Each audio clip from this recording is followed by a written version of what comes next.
대부분이 이제 현대의학에서 손을 잘 쓰지 못하는 것을 치료하러 인도로 많이 떠나는 것이 아유르베다 치료를 받기 위해서 좀 많이 가시는 편이에요. 그래서 무조건 뭐 현대의학이 치료 못하는 걸 아유르베다가 치료할 수 있느냐는 아닌 것 같고, 저의 경험상으로 봤을 때 정말 스마트하게 아유르베다가 사람을 치유하는 접근 방식이 있고 현대의학이 가진 강점이 있기 때문에 제가 지금까지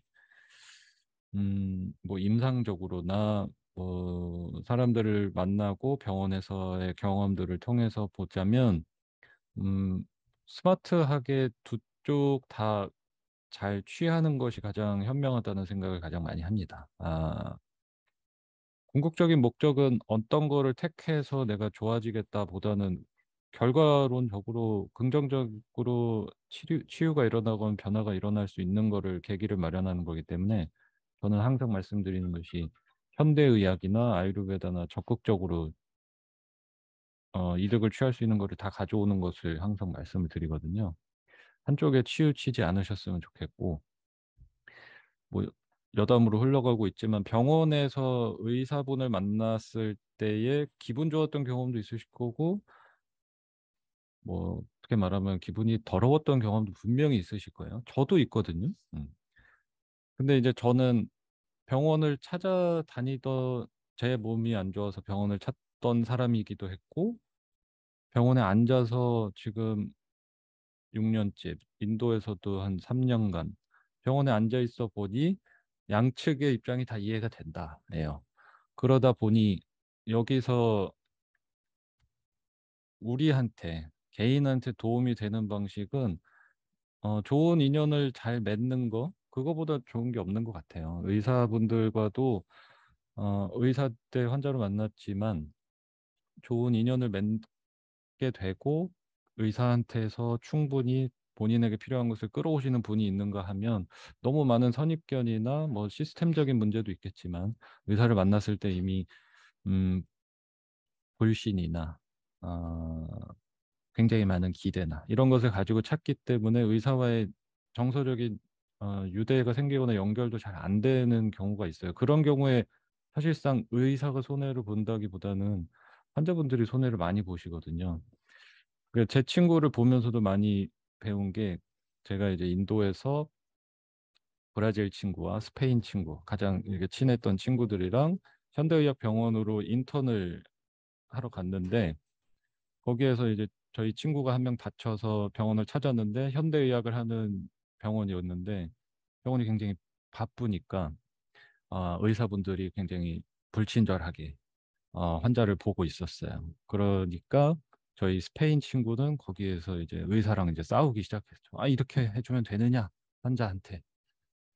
그거를 이제 그렇게 되니 의사분들도 자기들도 지쳐 있고 짜증나는 상태에서 개선이 되지 않죠. 근데 옆에 있던 브라질 친구는 현대의학을 하는 의사들 되게 어, 내가 존경하고 있고, 근데 지금 우리 친구가 좀 많이 아픈데 너의 시간을 좀 우리에게 할애해 줄 수 있겠니? 하는 식으로 굉장히 스무스하게 풀어가니까 서로 웃으면서 더 잘 봐주고, 이게 제가 지금 의사분들께 굳이 가서 우리가 뭔가를 더 부탁해야 되고 한다는 얘기를 하고자 하는 것이 아니라, 결국에는 좋은 의사를 만나고 좋은 관계를 형성해서 나한테 이득을 취하는 것도 좋은 인연을 쌓는 거거든요. 이게 어떻게 접근하느냐에 따라서도 굉장히 달라질 수 있다는 걸 꼭 말씀을 드리고 싶어요. 이게 현대의학이든 아유르베다든 약간은 오픈된 마인드로 접근을 하시되, 하나를 믿고 따라가겠다보다는 내가 스마트하게 이들을 이용하겠다라는 마인드가 훨씬 더 본인에게는 도움이 되실 거라고 생각을 합니다.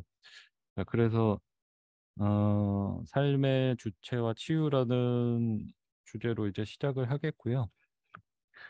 삶의 주체와 치유라는 거는 제가 가장 오늘 강의의 성격을 생각하면서 잡고 싶었던 주제거든요. 삶의 주체에 대한 생각, 이것이 가장 중요하다는 생각을 했어요. 치유라는 것에 있어서 특히나. 근데 저도 많이 아파본 입장에서 어, 어떻게 하면은 조금 더 좋아질 수 있을까라는 생각을 했을 때 떠올랐던 주제이기도 하고, 제가 아팠던 이유기도 해서 제가 왜 아팠을까를 생각을 해봤을 때도 삶의 주체에 대한 정리가 조금 필요했기 때문에 그렇습니다. 그래서 본격적으로 좀 시작을 해 보겠습니다. 요거에 대한 답변을 조금 해 보셨으면 좋겠어요. 네. 본인의 삶에서 주인공이 누구일까? 음. 이것에 대한 답변으로 사실상 우리의 삶의 퀄리티, 내가 지금 처해 있는 상황이 대부분이 설명이 될 거라고 봅니다. 내가 주인공이 돼서 삶을 살아왔는지 아닌지에 따라서도 현재의 상황이 굉장히 다를 수가 있거든요. 그러니까 삶의 주인공이 누구냐라는 것은 내가 생각했을 때 삶의 우선순위들이 있잖아요. 돈을 얼마큼 벌어야 된다. 뭐 안정적인 뭐 가정을 꾸려야 되고 가족을 서포트해야 되고 부모님을 모셔야 되고 아이들을 챙겨야 하고 등등등 여러 가지가 있을 거예요. 저마다의 이제 가지고 있는 애환들도 다를 것이고. 그럼 여기에서 생각을 해 보셨을 때 그렇다면은 본인의 나를 생각했을 때 '내 우선순위는 어디쯤에 있었을까?'를 떠올려 보시면은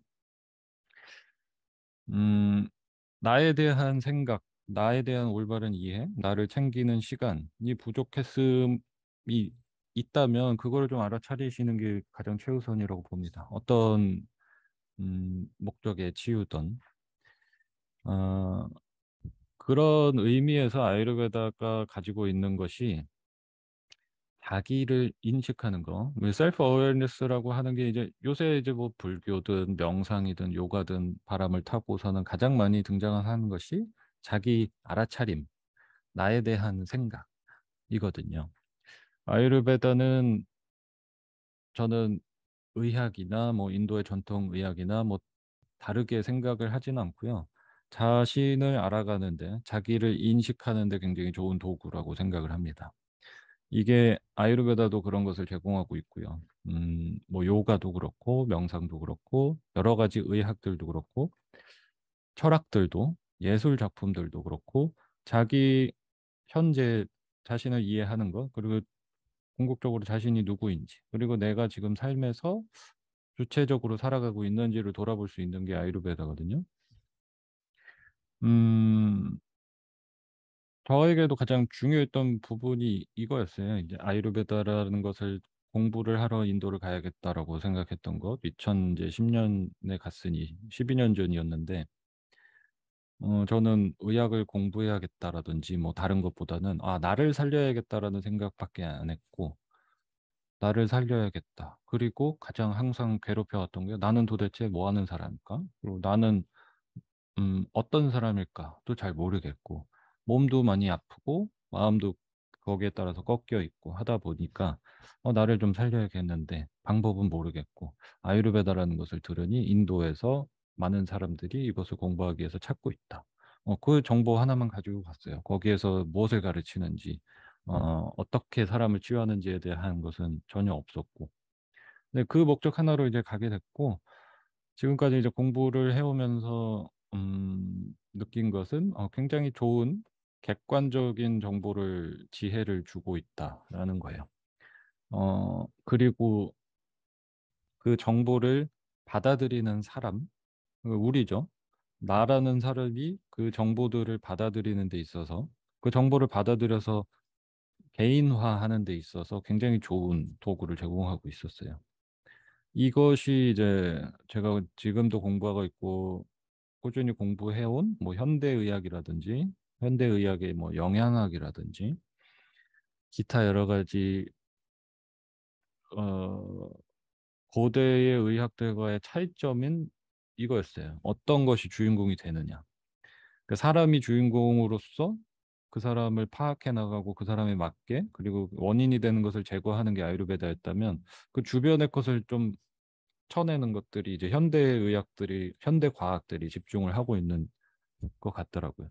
그러니까 음식을 예로 들어서도 그래요. 이게 쉽게 이해가 되려면 음 아유르베다라는 것과 현 제가 지금 공부를 계속하고 있는 현대의학의 임상영양학을 따져 봤을 때 음식이라는 대상을 바라보는 것도 굉장히 다르더라고요. 예 아유르베다라는 거는 음 우리가 가장 쉽게 이해할 수 있는 거는 현대의학적인 접근 방법이라면 음식 저 저 음식 아이템이 가지고 있는 영양소는 이것이고 이 영양소는 인간에게 이런 기능을 하고 그렇기 때문에 이 음식을 이 사람에게 주입을 하면 이 영양소가 주입이 되면 이 사람을 치유할 수 있고 요렇게 식단을 꾸려 나가면 건강해질 수 있다가 현대적인 접근 방법이라면 아유르베다는 정반대로 시작을 하거든.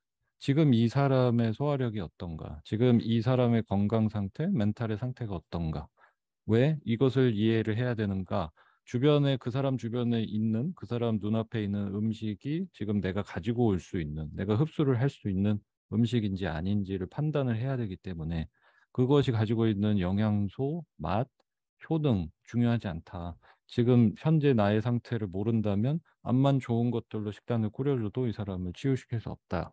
이 접근 방법이에요. 그래서 저는 그런 점이 가장 마음에 들었고 다만 둘 다 굉장히 좋은 접근 방법이에요. 그래서 저는 두 가지를 다 공부를 해야 내 현재 상태를 파악했으면 주변에 있는 것들을 조금 더 효과적으로 가져오려면 현대의학적인 공부도 하시는 게 좋다. 그래서 조금은 적극적으로 달려들어 보시는 것이 좋아요.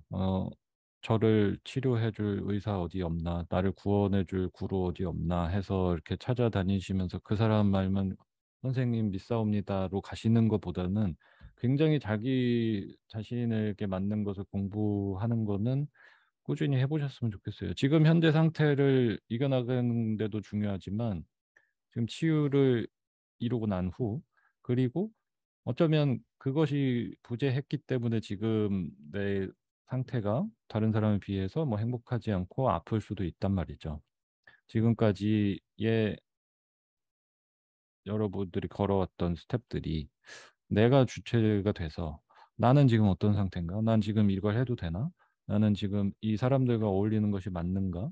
나는 지금 나를 버리고 이런 일들을 하는 것이 어떤 결과를 가져올 것인가.'에 대한 생각을 해 보셨는지 그래서 지금부터 바뀌려면 뭐 아유르베다 공부를 그냥 하면은 저절로 좋아지나 인도를 가면은 갑자기 현대의학에서 못 손을 못 쓰던 것들이 그냥 자연적으로 치료가 되냐? 이거는 전혀 아니거든요. 굉장히 자기 탐구를 많이 하시고 자기를 위해서 애쓰고 시간을 많이 쓰고 우선순위를 자기 자신을 1 순위로 올려놓고 자기 챙김을 시작하시는 분들에게 굉장히 좋은 변화가 생겨요. 저는 그래서 인도를 가서 뭐 치료를 받는 사람 중에서 굉장히 극적으로 좋아지고 해결이 되는 사람들의 공통점을 보아하니 자기 자신에 대한 돌보는 시간을 많이 할애를 했고 그거를 인도를 가서 치료를 한다는 나를 고쳐오겠다는 계기를 마련하는 것으로 하신 것뿐이거든요. 이것은 이제 한국에서도 일어날 수 있는 일이에요.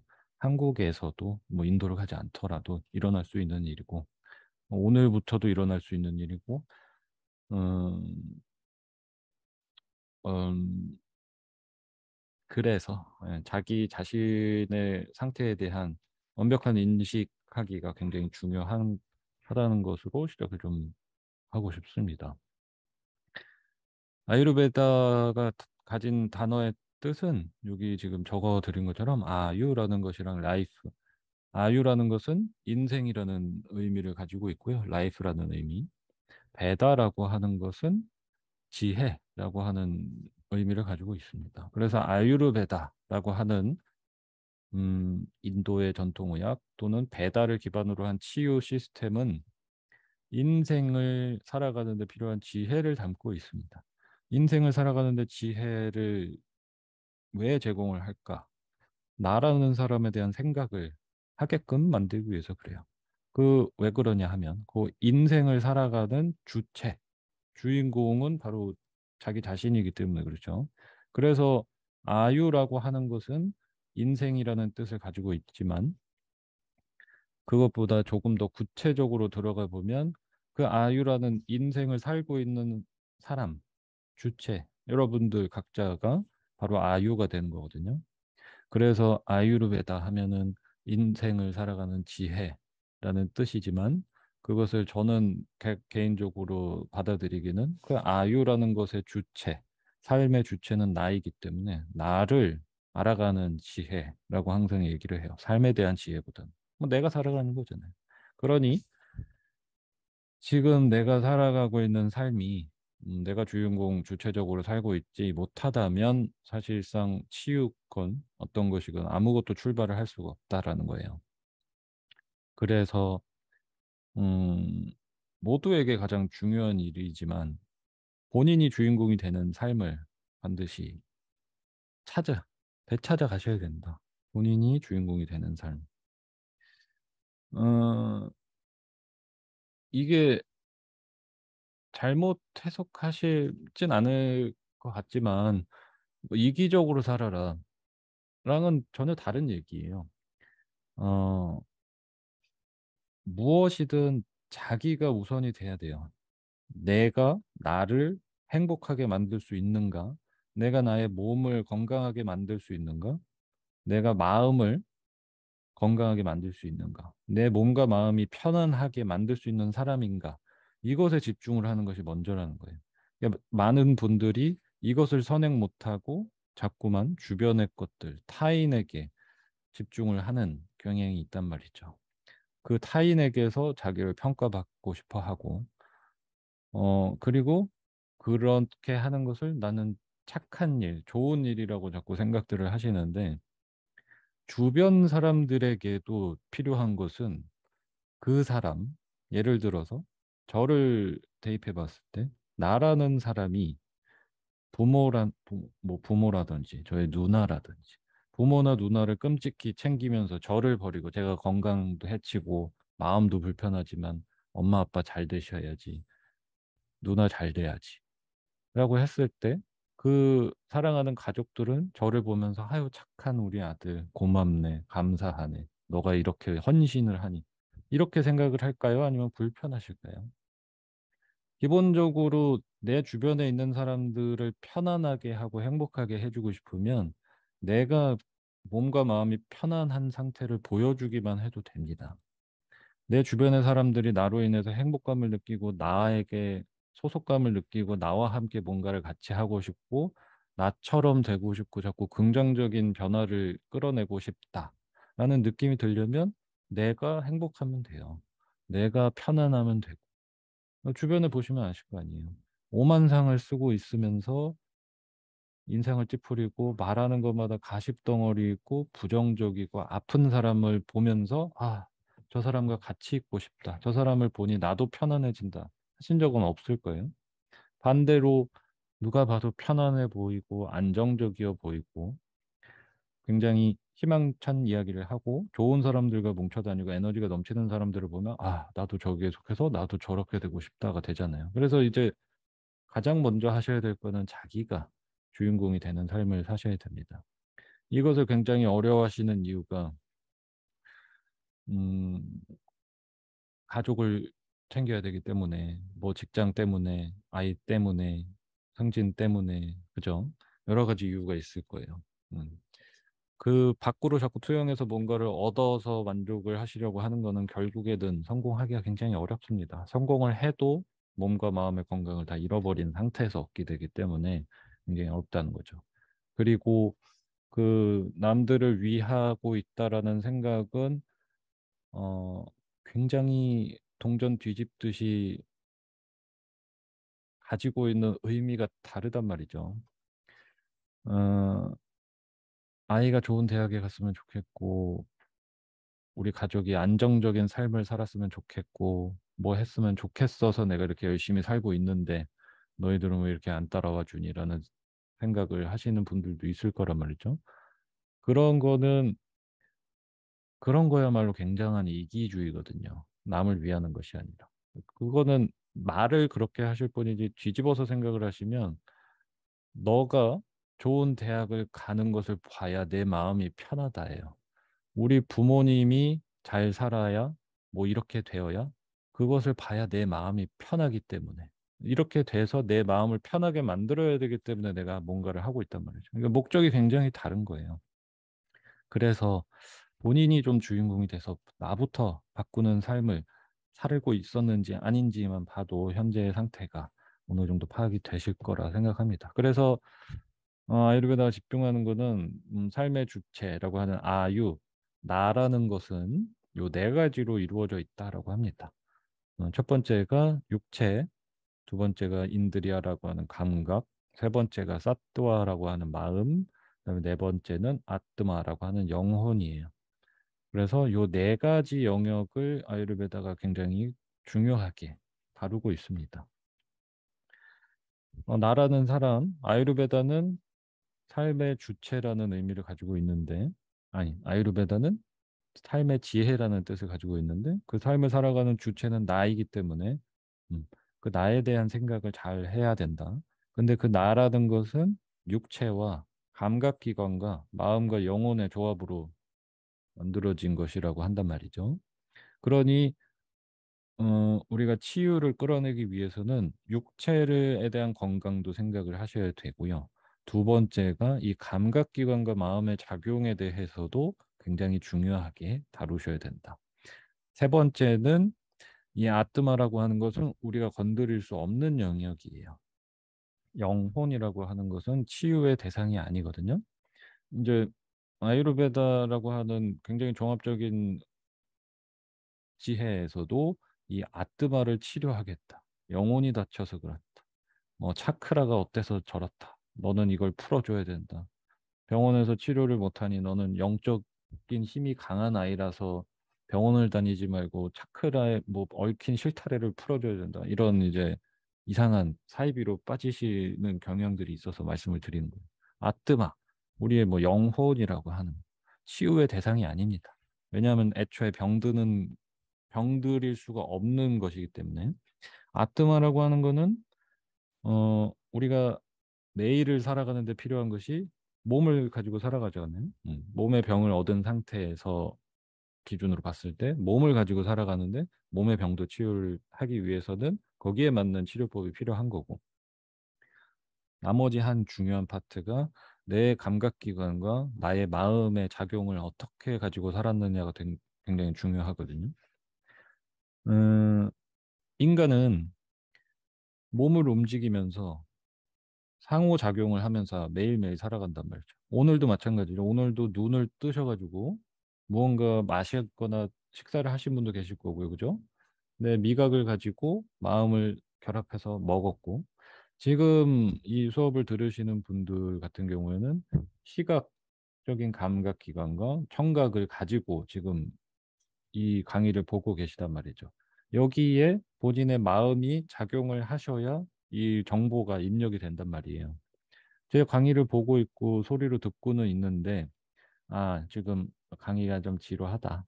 이거 끝나고서는 이따 나가가지고 친구랑 분위기 좋은 카페에서 차 한잔 하기로 했는데, 마음이 이제 거기 가 있다라고 생각을 해보시면, 내 감각기관과 마음의 작용이 떨어져 있으면 정보가 입력이 안 되거든요.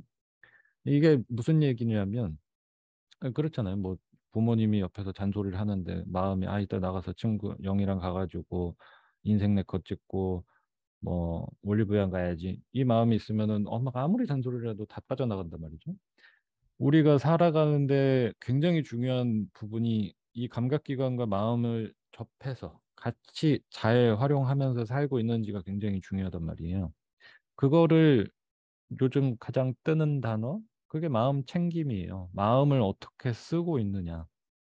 내가 보는 것에 마음을 다하고 음식을 먹을 때 내 마음을 챙겨서 음식을 먹는데 보고 냄새를 맡고 맛을 보면서 맛있다. 이 음식을 준비해 준 뭐 가족에게 되게 감사하다. 그렇게 마음이 감각기관과 작용을 해야 소화기관도 활발하게 작용을 하고 그 소화기관에서 활발하게 작용한 것을 대사를 통해서 흡수를 시키고 치유하는 데 써야 된단 말이죠.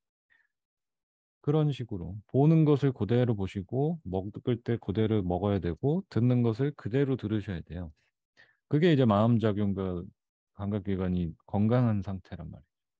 근데 대부분의 사람들은 트라우마에 의해서 아니면 잘못된 마음을 운동법을 잘못 들이셔서 과하게 생각을 많이 하세요. 그리고 가장 문제는 시간 여행을 자꾸 보내요. 과거로 자꾸 보냈다가 나 때는 말이야. 그죠? 예전에는 그랬는데, 옛날에는 얘가 나한테 그렇게 잘해줬는데, 그죠? 옛날엔 내가 돈 잘 벌었는데. 또, 이렇게 과거 여행을 잘 하시던 분은 이제 나중에 가면은 미래로 또 자주 가십니다. 이렇게 돼야 되는데, 이걸 내가 해야 되는데, 이렇게 되면 좋겠는데.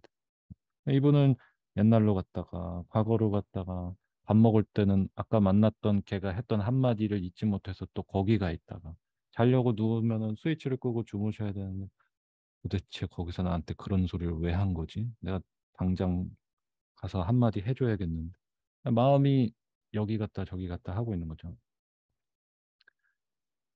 이렇게 마음 작용을 쓰다 보면은 이제 감각기관까지도 영향을 굉장히 크게 받습니다. 여기에서 모든 질병이 발생한다라고 아유르베다는 이야기를 하거든요. 아유르베다의 질병이 발생하는 이유 세 가지를 크게 세 가지를 들었을 때 첫 번째가 감각기관을 잘못 사용했을 때, 감각기관과 마음의 작용을 잘못 사용했을 때 문제가 일어나고 어, 삶의 리듬이 깨졌을 때, 요건 뒤에서 나올 거고요. 세 번째가 그 지적인 오류인데 이거는 이게 이제 마음 습관에서 또 발생을 하는 거예요. 정보를 그대로 받아들이지 못하는 거죠. 그 마음의 병이 시작되시면은 이제 지적으로 오류까지 생기기 시작하는 거예요. 있는 것을 있는 그대로 받아들이지 못하는. 그래서 남이랑 똑같은 거를 쳐다보고 있는데 이 사람은 괜찮은데 난 저걸 보고 막 울어요. 똑같은 얘기를 들었는데 이 사람은 아무렇지도 않았는데 난 기분이 나빠서 2주씩 가면서 내 무드를 망쳐요. 이거는 마음에서부터 이미 잘못 가고 있다는 거거든. 옛날에는 그렇게 좋아 보였던 사람이 이렇게 숨만 쉬는 거를 보고만 있어도 막 부글부글 끓어요. 아, 저건 먹는데 입 모양은 왜 저래? 이러면서 이제 모든 것이 잘못 보이기 시작하는 거죠. 듣는 것도 잘못 들리고 보이는 것도 고깝고 그러다 보니 마음 작용이 이제 망가져 버리니까 마음 챙김이 안 되시니까 몸에서 일어나고 있는 여러 가지 활동들 가장 궁극적으로 우리의 핵심 주제인 치유가 일어나는 데 있어서 마음이 거기에 가서 전혀 작용을 할 수가 없어요. 질병 치료를 할 때 특히 뭐 암 환자들 분들에게 가장 많이 권하는 것이 본인이 가지고 있는 환경의 감각 대상들을 굉장히 극적으로 전환을 시켜야 된다는 얘기를 많이 하거든요. 이게 이제 신경가소성이라고 하는 현대의학의 컨셉이랑 일맥상통하는 건데 본인이 스스로 치유를 극적으로 극대화시키시려면 내가 지금 살아가고 있는 환경에서 노출돼 있는 감각 기관의 대상들을 바꿔주셔야 돼요. 무슨 얘기냐면 자기 일상을 떠올려 보시면 알거든요. 내가 오늘 하루를 기준으로 생각했을 때 내가 뭘 보고 살고 있나? 뭘 만지고 있나? 뭘 듣고 있을까? 뭘 먹고 있을까? 이렇게 생각을 해보시면은 어떤 냄새를 맡고 있을까 생각을 해보세요. 대부분의 사람들이 병이 들어가는 이유가 이 감각기관에 노출되어 있는 다섯 가지에서 해로운 것들이 많아지기 시작하면서 아프기 시작하거든요. 그렇게 생각을 해보셨을 때 아침에 눈을 떠서 핸드폰을 만지고 보는 것으로 시작해서 핸드폰을 쳐다보면서 음식을 먹기 시작하고 걸어가서 지하철을 타고 엘리베이터를 타고 사무실에 들어가서 컴퓨터를 쳐다보고 마우스를 만지다가 나가서 또 밥 먹고 와서 걸어가가지고 지하철을 타고 와서 엘리베이터를 타고 집에 들어와서 TV를 켜고 핸드폰을 보다가 주무신단 말이죠. 그럼 어디에 감각기관은 어디에 이렇게 생동감이 있는 건강한 자극이 있었는지를 생각을 해보세요. 전혀 없거든요. 그래서 치유를 극적으로 바꿔주려면 이런 치유가 활성화가 되려면 본인이 노출되어 있던 자극을 굉장히 극적으로 건강한 걸로 바꿔주셔야 돼요. 그래서 공기 좋은 데 가면은 사람의 심신이 안정이 되는 이유도 여기서 오고요. 맨날 아스팔트 길 걷던 사람이 산에 들어가서 좋은 공기를 마시면서 좋은 물을 마시고 흙을 밟으면서 걷고 새소리를 듣고 핸드폰 소리를 듣는 게 아니라 새소리를 듣고 만지는 것들 이렇게 달라졌을 때 극적으로 치유가 시작될 수 있다는 거죠. 주기적으로 그래서 챙겨보시는 것이 좋아요. 그래서 많은 성공 사례들, 치유의 성공 사례들이 도시 생활을 접고 전원으로 내려가서 음식을 하기 시작하고 걷기 시작하고 하셨을 때 좋아지는 이유가 내가 노출돼 있던 대상들을 바꿔줬기 때문에 그렇죠. 그렇다고 해서 모두가 이를 때려치고 전원 생활을 하고 뭐 산길을 걷고 할 수는 없잖아요. 그래서 이거를 가장 효과적으로 하실 수 있는 게 요리를 배우시는 거예요.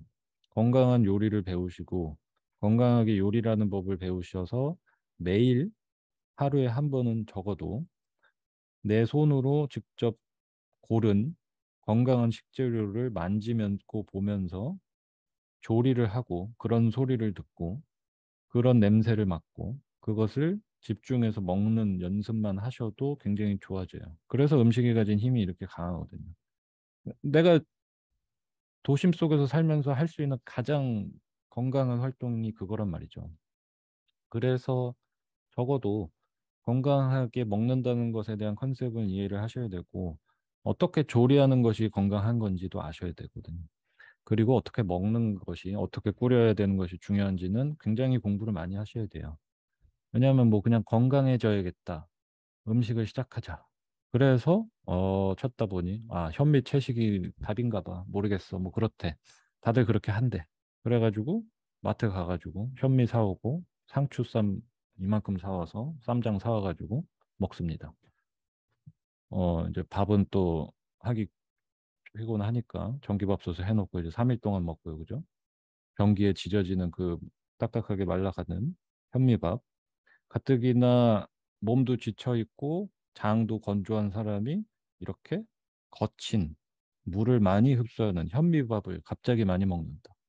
처음에는 소화가 편한 것 같다가도 손발도 차가워지고 얼굴도 더 까매지고 변비가 더 심해지죠.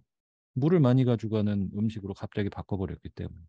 그리고 가뜩이나 소화력도 약해서 치유에 써야 될 에너지를 생채소, 생과일을 먹는데 엄청난 에너지를 소비를 하게 만듭니다. 음. 내 에너지는 지금 음식을 소화시키는 데 써야 될 게 아니라 소화된 다음에 그 에너지를 가지고 치료를 하는데 치유를 하는 데 있어서 오토파지 효과를 불러오는 데 쓰셔야 되는데 소화가 전혀 안 되는 생과일 주스 즙 내서 먹는 게 좋다 그러니까 현미채식이 좋다 그러니까 전부 다 거칠고 건조하고 차갑고 생으로 된 음식을 마구마구 드시면 음식에서부터 변화가 일어날 수가 없어요. 그래서 음식 공부는 이거를 보고 가시란 말이에요. 뭐, 누가 먹냐를 가지고 자꾸 따지셔야 돼요. 물론 나랑 굉장히 비슷한 조건을 가지고 있는 사람의 식단을 따라해보면 괜찮겠죠. 근데 어떤 치료건 어떤 음식이건 반응은 개개인마다 다 달라요. 우리가 전부 다 다른 인간이기 때문에. 그래서 자기에 대한 컨디션에 대한 공부와 본인한테 맞는 음식 공부는 꼭 하셔야 됩니다. 그렇게 해서 건강한 육체를 만드는 거, 그다음에 건강한 몸과 마음의 감각 작용도 신경을 쓰고 하셔야 되고, 그렇게 됐을 때 아유르베다에서는 우리가 궁극적으로 원하는 레벨, 영혼이라고 하는 레벨에 도달할 수가 있다라고 합니다. 무슨 레벨이냐? 절대로 병들지도 않고 다치지도 않고 더럽혀지지도 않고 타락할 수도 없는 진화라고 하는 표현을 하거든요. 트루 셀프라고 하는 진짜 나예요. 여러분이 모두가 인류 역사상 모든 인류의 깨달은 사람들, 건강했던 사람들, 공부를 했던 사람들이 도달하고자 했던 것은 여기거든. 진짜 나인 상태, 트루 셀프의 상태, 진화의 상태로 가는 것. 진화의 상태로 갔을 때 괴로움이 없다라고 하거든요. 왜냐하면 가장 나다운 상태로 순수한 의식 상태로 갈 수가 있기 때문에 주변의 영향을 굉장히 안 받는 상태가 되는 거죠. 그렇게 되시려면은 어, 요 세 가지 컨트롤을 굉장히 잘 해야 된다. 음. 그래야만 내 직업이 아니라 나의 뭐 타이틀이 아니라 내가 타는 차가 아니라 내가 사는 아파트의 이름이 아니라 그냥 나 존재라는 것으로 편안해질 수 있는 이 진화를 경험을 할 수 있기 때문에 이 앞에 것들을 굉장히 차분하게 건강하게 만드는 데 집중을 하시면 치유를 극적으로 일으킬 수 있다입니다. 네, 그래서 음,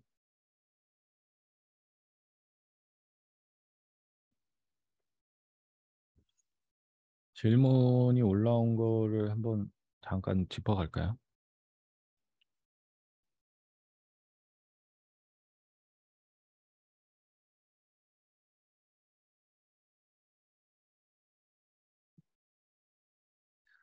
지금까지 이야기 드린 거랑 좀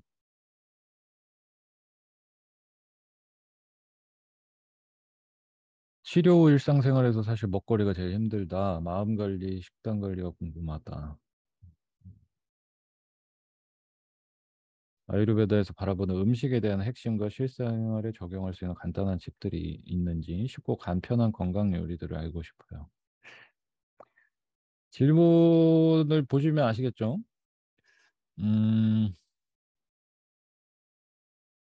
이거를, 이거를 드릴 수는 있어요.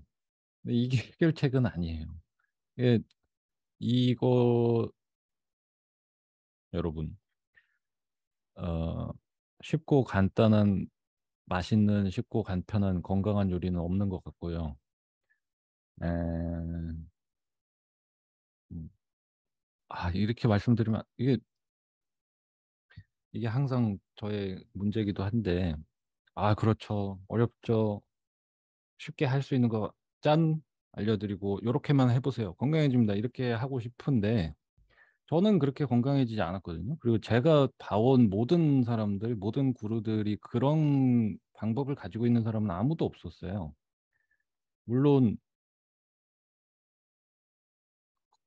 만들 수는 있습니다만 핵심은 먹거리 챙기는 게 힘들다라는 생각이 드시면 이거는 되게 어려워요. 거기에서 아무리 쉽고 간편한 건강한 요리를 알려드려도 더 쉬운 거. 근데 조금 더 맛있는 건 없을까? 조금 더 먹어서 건강해질 수 있는 거 없을까라는 생각을 당연히 하시게 될 거예요. 음식은요, 자기 몸에 대한 재산을 축적하는 거랑 똑같단 말이에요. 굉장히 중요하게 생각하시고, 굉장히 진지하게 생각하시고, 달려들어서 내가 뭐가 됐건 뭐든 할 준비가 돼 있다 꼭 있으셔야 돼요. 치유가 일어나려면 절대적으로 그렇습니다. 치료는 받았는데, 밥을 일상에서 또 건강하게 챙겨 먹자니 밖에서는 그런 걸 팔지 않고 집에서 몇 개 해 먹자니 너무 힘들어요. 이거 좀 쉬운 방법이 없을까요? 라고 하시면 저는 말씀드리고 싶은 게 마인드셋을 다시 정하시는 게 좋다. 지금 아직까지도 내, 내가 본인이 삶의 우선순위에 최우선순위로 못 올라왔다는 것을 스스로 증명하는 거거든요. 이런 얘기를 하시는 거는. 내가 뭐가 돼도 그 음식이 본인에게 중요한 가치가 아니라서 그래요. 그러니까 제가 이 얘기를 드리고 싶은 게 무슨 음식이 건강합니까? 아니면 어떻게 해야 됩니까? 라고 질문을 하시면 여러분은 다 알고 있어요. 어떻게 하면은 건강해질 수 있는지 여기 계신 분들 모두 다 알고 있고요. 무슨 음식이 건강한지 누구나 다 알고 있어요. 네, 얘기해 볼까요? 건강한 음식에 대한 이미지 떠올려 보세요. 딱 떠올려 보세요. 그러면은 그 생각만 해도 이렇게 식욕이 뚝뚝 떨어지는 것들 있잖아요. 브로콜리, 병아리콩, 렌틸콩, 호두, 뭐 피스타치오, 시금치, 아욱, 당근, 호박 많나요, 그죠? 그거 드시면 돼요. 근데 왜 안 먹을까를 생각을 해보세요. 그거 드시면 되거든요. 그거 먹으면 어떻게 되겠어요? 건강해지겠죠. 왜냐면 우리는 알고 있으니까.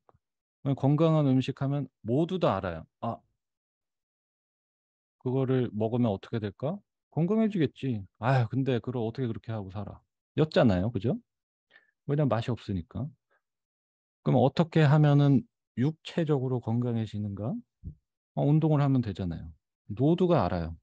운동 가면 되고, 우리가 흔히 보는 건강미 넘치는 사람들의 이미지, 사이클링을 다니고, 수영을 다니고, 뜀박질을 하고, 그죠? 수영을 하러 다니고, 헬스를 다니고, 마음이 편안하신 분은 요가랑 명상을 다니고 있고, 다 그렇게 해요. 그죠? 그러면은 어떻게 하면 건강해지냐? 그 건강한 거 먹고 운동하고 마음 편하게 위해서 열심히 하면 된다. 모든 사람이 알고 있습니다. 모르고 못하는 사람은 아무도 없어요. 근데 왜 안 할까를 생각을 해보셔야죠.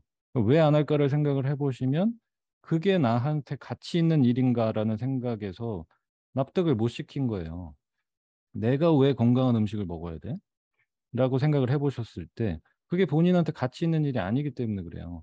그러니까 어려워지는 거죠.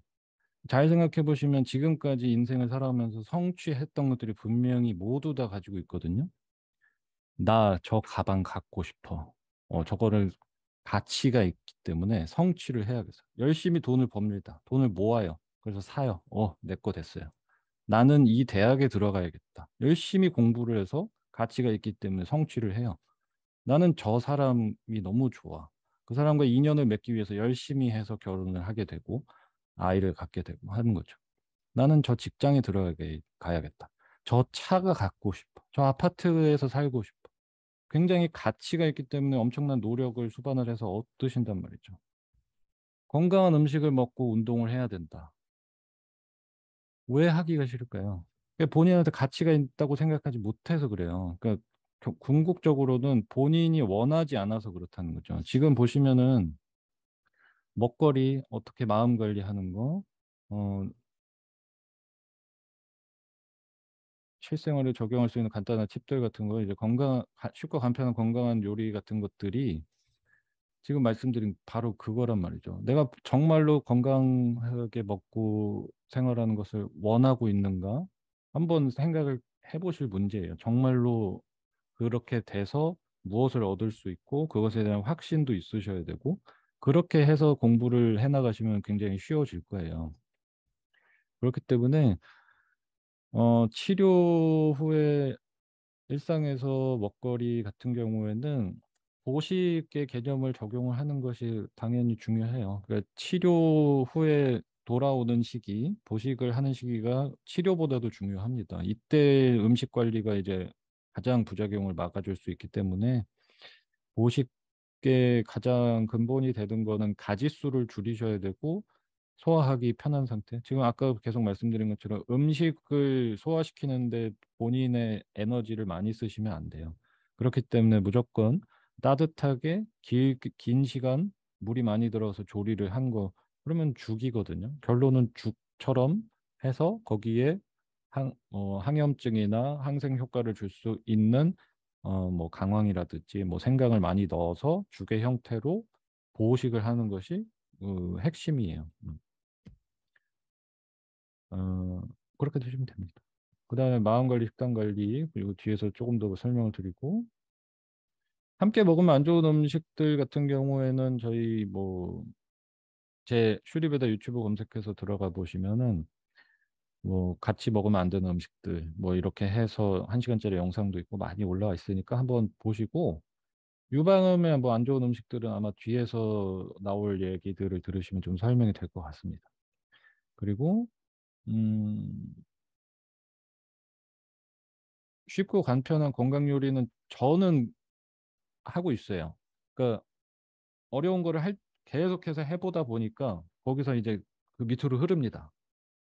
복잡한 거를 계속 해보고 그냥 그 방법은요 맨날 하시면 돼요. 그냥 하루에 한 번씩 무조건 요리를 한다 해서 그냥 어려운 거부터 시작해서 하다 보면 나중에 흘러내려와요. 쉬운 것 거기서 본인이 이제 쉽게 만드실 수가 있거든요. 저는 이제 매일 병원 출근하는 날에는 똑같이 먹는 게 항상 정해져 있어요. 뭐 허무스에다가 꿀에다가 그 로즈마리 비스킷 먹는 거. 되게 간단한데 건강하고 맛있고 뭐 이렇거든요. 근데 기본적으로 복잡한 보식처럼 저희 뭐 유튜브 레시피에 있는 키철이라고 하는 가장 저도 많이 사용하고 있는 보식으로 그 녹두죽 같은 개념이에요. 인도식 그 가장 치료에 가장 중요한 레시피. 그런 것들을 매일매일 하시면 저도 의대 다닐 때 이제 매일 재료를 사서 매일매일 했거든요. 그렇게 한 6개월 하니까 이게 맛있어지고 나중에는 이제 쉽게 쉽게 할 수 있게 되거든요. 그러니까 매일 해보시는 방법밖에 없습니다. 요리는 공부를 꼭 해보셨으면 좋겠어요. 음식에 대한 공부도 그렇고. 그다음에 자,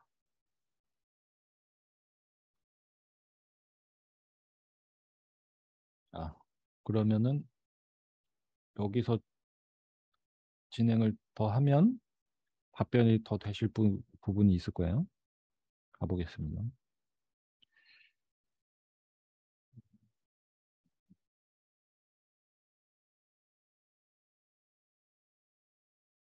자, 그래서 사람을 지탱하는 세 가지 기둥이라는 컨셉이 아유르베다에서 가장 중요한, 제가 이제 가장 수업을 많이 하는 부분이기도 합니다. 음식, 어, 내가 지금 몸이나 마음에 불편한 구석이 어딘가 있다라고 하신다면, 아, 나를 지탱해주는 근본 세 가지가 있는데, 거기 어디 하나가 무너졌구나라고 생각을 해보시면 돼요. 자가 진단이 가능한 영역이죠. 나라는 사람을 편안하고 건강하고 행복한 상태로 끌어줄 수 있는 것은 요 세 가지의 습관이 어떤지를 보시면 됩니다. 식습관이 어떤지, 수면 습관이 어떤지, 마음 습관이 어떤지. 식습관 같은 경우에는 패턴이 있으셔야 되고 본인한테 맞는 것을 찾으셔야 되고 뒤에서 나올 음식으로부터 스트레스가 발생하면 안 돼요. 하나씩 말씀을 드리면 식습관에서 패턴이 있어야 된다는 거는 가장 중요한 거는요. 본인이 주도적으로 쥐고 흔들 줄 알아야 돼요. 음식이라는 거는 가장 중요하게 생각을 하셔야 될 게, 이 몇 가지를 배워서 활용해 보겠다. 롱런 못 합니다. 제가 장담을 해요. 레시피 한 두세 개 배워서 아니면은 뭐 몇 개 배워가지고 그거 돌려서 써보려고 한다. 쉽게 할 수 있는 거 알려달라. 일주일 안에 끝납니다. 한 두세 번 먹다가 못하겠어. 이렇게 가요. 왜? 내가 주도적으로 만들 수가 없거든요. 내가 변형을 할 수도 없고 내가 이해도 못하고 있기 때문에. 본인이 주도적으로 이거를 쥐고 흔들 줄 아는 상태까지는 말씀드린 대로 그냥 매일 요리를 공부를 하고 음식 공부를 하고 하시는 방법이 가장 확실해요. 그렇게 해서 공부를 하셔야 이렇게도 먹었다가 저렇게도 먹었다가 지금 컨디션에서 이거 안 좋으니까. 그리고 먹지 않아야 될 것들에 대한 리스트도 확실히 정리를 해 나가셔야 돼요. 이거는 이 용기에 담겨서 난 이건 안 먹어. 뜨거운 거, 플라스틱에 된 거 절대로 안 먹어. 뜨거운 커피, 뜨거운 음료를 일회용 컵에 주는 거 절대로 무슨 일이 있어도 손을 안 대. 이런 룰은 반드시 있으셔야 돼요. 그리고 그 음식 안에 뭐 항생제나 호르몬이나 들어가 있는지 체크하는 것도 하셔야 되고, 그 다음에 내 컨디션이 지금 녹즙을 먹을 컨디션이냐, 아니면 녹두죽을 먹을 컨디션이냐, 본인이 판단을 해서 그때그때 적용을 하셔야 되고, 그 안에서 큰 그림의 패턴도 있으셔야죠. 그러니까 막 시간이 뒤죽박죽한 거, 이거보다 나쁜 게 없거든요. 적어도 식사 시간의 패턴은 항상 정해져 있으셔야 되고, 그 안에서 아이템은 어떻게 조절하고 먹지 않아야 되는 것들도 나와 있어야 되고, 이거는 막 한마디로 이렇게 딱 차트로 정리해서 드릴 수가 없는 부분이에요. 굉장히 길게 공부를 하셔야 되는 부분이기 때문에, 그 핵심은 본인이 주도적으로 난 지금 이거 먹으면 안 되는 상태다, 맞는 상태다를 판단할 줄 알아야 된다는 거랑, 패턴 있게 정해진 시간에 먹어야 된다는 거, 그다음에 먹지 말아야 되는 것들에 대해서 반드시 정리를 해나가는 것이 필요합니다. 건강한 사람들, 그다음에 뭐 성공한 사람들의 습관적인 특징을 보면 하지 않아야 될 리스트가 굉장히 많아요. 음식도 그렇고, 수면에서도 그렇고, 마음 습관에서도 그렇고, 본인이 가지고 있는 식단법 이런 거 없어요. 나는 의사의 뭐 저탄고지를 따라가고 있어. 나는 키토 식단을 따라가고 있어. 이런 사람 없습니다. 그거는 굉장히 빙산의 일각이에요. 음식에서.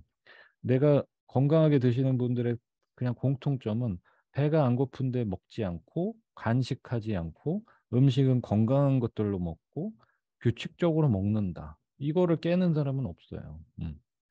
막 특별한 식단법이 있어서 막 치유를 막 극적으로 확 끌어올리고 이런 거 없습니다. 지금까지 식습관에서 본인이 스스로 판단을 해보셔야 돼요. 나라는 사람이 살아오면서 나한테 식습관이라는 것이 있었나?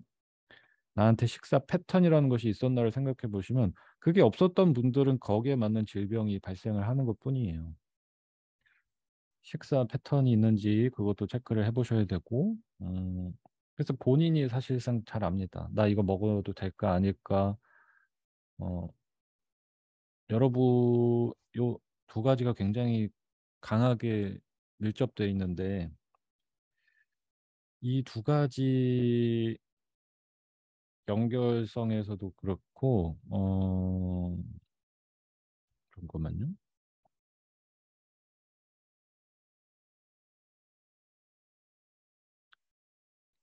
그, 아, 두 가지도 그렇고 여러분이 먹는 음식이 여러분의 무드를 결정을 합니다. 그러니까 기분이 음식에 의해서 결정이 된단 말이죠. 그런데 나는 기분 따라서 음식을 정하는 거 있었다 하시면은 건강이랑 거리가 멀다는 거예요. 아, 오늘은 기분이 좋으니 이거 먹었다가 오늘은 기분이 나쁘니 저걸 먹어야겠다. 그러니까 기분 따라서 음식 정하시고 계시다면 굉장히 잘못 가고 있을 경우가 많다. 내가 먹는 대로 모두가 정해진다는 것도 꼭 아셔야 되고요. 자, 그래서 음식은 이렇게 주도적으로 하고 계신지, 그 다음에 수면 습관은 수면 습관, 마음 습관 이게 서포트가 되는지를 꼭 보세요. 그러니까 내가 건강한지 안 건강한지에서 음식만 갖고 씨름을 하신다고 해결 나지 않고요. 아, 선생님 제가 뭐 마크로비오틱도 다니고 뭐 사찰 음식점도 가서 배우고 뭐 저탄고지도 공부하고 영양학도 공부하고 막 도장 깨기를 다 했는데 왜 음식으로 좋아지지가 않는 걸까요, 선생님? 음, 이렇게 질문을 하신 분들이 엄청나게 많습니다. 음식 공부를 잘못 해오시는 경우도 굉장히 많지만 음식에 집착이 생기신 분들의 특징 여쭤보면 마음은 편하세요. 뭐 잠은 잘 주무세요. 아, 근데 전 불면증 20년째 있어요. 그리고 뭐 행복할 수가 없어요. 남편이 속을 썩여가지고. 지금 들으셔도 아시겠죠? 이 사람이 행복하게 건강해질 수 있을까? 절대로 아니거든요. 이거는 무조건 삼각형이 그려져야 돼요. 음식은 음식 정도 선에서 상식 선에서 끝나셔야 돼요. 아, 이 정도로 건강하게 먹었으면 됐다. 그럼 나머지 무조건 잘 자는 데 있어서 엄청나게 노력을 하셔야 되고 마음 습관이 긍정적이고 행복하게 갈 수 있는 마음 습관을 갖고 있는지를 꼭 생각을 해보시란 말이에요. 거울을 보셔도 잘 알 겁니다. 거울을 보고서. 음식을 하고 있는 모습을 누구한테 찍어달라고 해서 한번 보세요. 즐겁게 음식을 하고 있는지. 아, 이것도 먹기 싫어 죽겠는데 이거 이렇게 하라니까는 오만상에서 이거 하면 또 저 인간은 저것도 맛없다고 안 먹는데 아, 그러면 이제 또 싸우죠, 그죠? 내가 열심히 가가지고 배워가지고 해줬더니 말이야 맛없다 그러면 이거 먹어야 산다고 그러니까 살이 찌지 막 이러면 막 싸우고 막 그러세요. 그래서 와가지고 저한테는 저희 남편을 정신 차리게 해줄 수 있게 좀 좋은 얘기 좀 해주세요. 그걸 어떻게 하나님이 와도 못 보십니다. 그거는 본인이 행복하게 요리를 하셔서 즐겁게 드시고 건강해지는 모습을 보면 누구나 다 가족들이 뭐 해서 이렇게 좋아졌어? 나도 그거 하고 싶다. 이렇게 가는 게 정상이죠, 그죠? 본인이 먼저 케어를 하셔야 된다. 수면 습관 같은 경우에는 이것도 굉장히 오래 잡고선 하셔야 돼요. 잠을 확 하고 재울 수 있는 거 어디 없나요? 없잖아요. 아실 거예요. 그죠? 식습관도 마찬가지고 수면도 습관일 뿐입니다. 습관은 반드시 맞추셔야 돼요. 호르몬의 영향을 가장 크게 받기 때문에 특히나 일찍 주무실수록 당연히 좋죠. 근데 절대로 12시가 넘어가서는 호르몬 밸런스를 안 깨트릴 수는 없다는 걸 꼭 아셨으면 좋겠습니다. 12시가 넘어가시면 여성분들한테 남성 호르몬 분비가 활발해지기 때문에 모든 리듬에 깨지는데 1번이 12시를 넘겨서 주무시는 습관이에요. 그래서 가장 건강할 수 있는 수면 습관 중에서 가장 늦은 시간이 보통 11시 정도로 보고 있거든요. 근데 이제 12시가 넘어서 자는 습관이 있으시면 수면 습관에 대한 굉장히 큰 투자가 필요하실 거예요. 그거는 마음 습관이 뒷받침이 되셔야 되고 멜라토닌 분비가 활발하게 될 수 있도록 낮에는 햇빛을 보면서 꼭 걸으셔야 되고요. 음식에서도 속이 편안할 수 있는 음식을 찾으셔야 돼요. 그래서 되게 어려운 얘기지만 삼박자가 맞지 않으면 절대로 하나씩 클리어가 되지는 않는다는 거 아시면 좋겠습니다. 체력이 좋으셔야 되고 마음이 편안하셔야 돼요. 음. 음식이 조금 망가질 수 있더라도 체력이 좋으시면 잘 주무시거든요. 그래서 보시면 아실 거예요. 주변에 이렇게 튼튼한 애들, 운동 열심히 해서 튼튼한 애들 머리 대면 잘 자거든요. 나는 막 옆에서 막 오만 가지 고민하면서 이렇게 시름시름 앓다가 조금씩 잤다가 깼다 하는데, 운동을 하는 근력 운동을 하시는 것이 굉장히 큰 도움이 됩니다. 수면 습관을 질을 향상시키는 데 있어서 체력이 좋으면 수면을 빠뜨리는 힘도 좋아지고, 수면을 유지하는 시간이 길어지는 방법은 운동을, 에너지 넘치는 운동을 하시는 것이 관시 중요합니다. 음, 마음 습관도 아까 이야기가 나왔었지만, 마음 습관 같은 경우도 지금 제가 굳이 습관이라고 다 붙여놓은 이유가 여기 있어요. 원래 해석은 그냥 음식, 수면, 마음인데, 이거는 저는 무조건 100%다 습관이라고 생각을 합니다. 습관이라고 하는 것은 본인이 무의식적으로, 의식적으로 행해온 습관, 행해온 행위들이 굳어진 거거든요. 음. 그러면 지금부터 의식적으로 바꾸시면 바뀌는 게 습관이란 말이에요. 마음은 무조건 바뀔 수 있는 습관이에요. 그래서 마음 습관은 어떻게 단련합니까? 뭘 해야 됩니까? 하시면 방법은 무궁무진하다. 근데 저는 체력이 약하신 분들, 거기에 멘탈이 많이 쿠쿠다스처럼 털려 계신 분들에게 명상을 추천하진 않아요. 이분들은 생각을 더 많이 해서 더 나빠지는 경우가 너무 많기 때문에 굉장히 에너지 넘치는 운동을 할 수 있는 상태로 계속 가셨으면 좋겠어요. 근력을 무조건 키우세요. 근력을 무조건 키우시고 운동을 자꾸 하세요. 음. 그거보다 좋은 전환이 없습니다. 그렇게 시작을 하시고 그 다음에 그러면서 요가나 명상이 곁들여져야 되는데, 굉장히 힘이 떨어진 상태에서 마음까지 지친 상태에서 명상, 요가 요걸로 저는 전환하는 건 거의 불가능하다고 봅니다.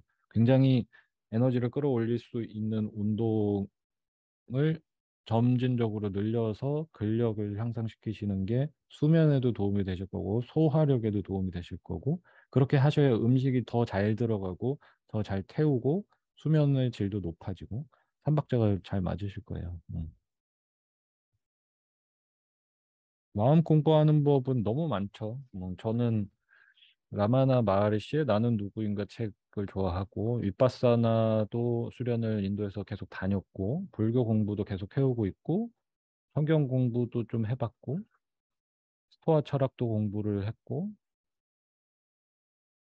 가장 뭐 유명하다는 동기부 연설가들의 연설은 그냥 매일같이 듣고 있고, 그렇게 하니까 바뀌어요, 사람. 저도 인도 가기 전에 완전히 유리 멘탈, 박살난 유리 멘탈이었는데, 누가 뭐 얘기하면 그 생각만 하고, 계속 불안해하고 시간 여행하고 그랬거든요. 근데 지금 뭐 완전히 그런 습관이 없어졌다는 아니지만 굉장히 개선이 너무나도 많이 됐고, 그렇게 생각을 안 하고 하는 이유는 뭐 지난 30년을 그렇게 살았어도 10년을 습관을 바꾸니까 바뀌더라고요. 그럼 굉장히 좋은 투자잖아요. 30년을 그렇게 살아왔기 때문에 남은 40년, 50년도 그렇게 살 수밖에 없다. 왜? 나는 그렇게 태어났습니다. 왜? MBTI I니까. 네, A형이니까. 이러고 사시지 말라는 거예요. 30년 그렇게 살았는데 5년 투자하면, 3년만 투자하면은 내 남은 인생에 강한 멘탈로 살 수 있대. 그거 할 만은 하잖아요. 그럼 대부분 내가 3, 40년을 잘못된 습관으로 살았다. 그러면은, 아, 3년이면 마음 습관도 바뀐다는데, 식습관 같은 경우에는 죽었다 생각하고 3주만 해도 조금씩 바뀐다는데, 음? 수면 같은 경우에는 하루에 1분씩만 당겨도 1년 안에 내가 가지고 있는 습관을 고칠 수가 있는데, 이렇게 해서 나가시면 남은 인생을 건강하게 먹을 줄 아는 사람, 잠도 잘 자는 사람, 멘탈도 강한 사람으로 평생을 사실 수가 있는데, 저 요리 못해요. 저는 요리할 줄 몰라요. 저 인도 가기 전에 라면도 못 끓였어요. 저 요리 못해요. 저희 집은 똥손이라 요리 못해요. 그거를 평생을 그렇게 사는 거예요. 왜냐하면 20살 때 자취할 때 요리 한두 번 해보니 안 되더라. 요리 못하는 사람. 그러고 평생을 안 해요.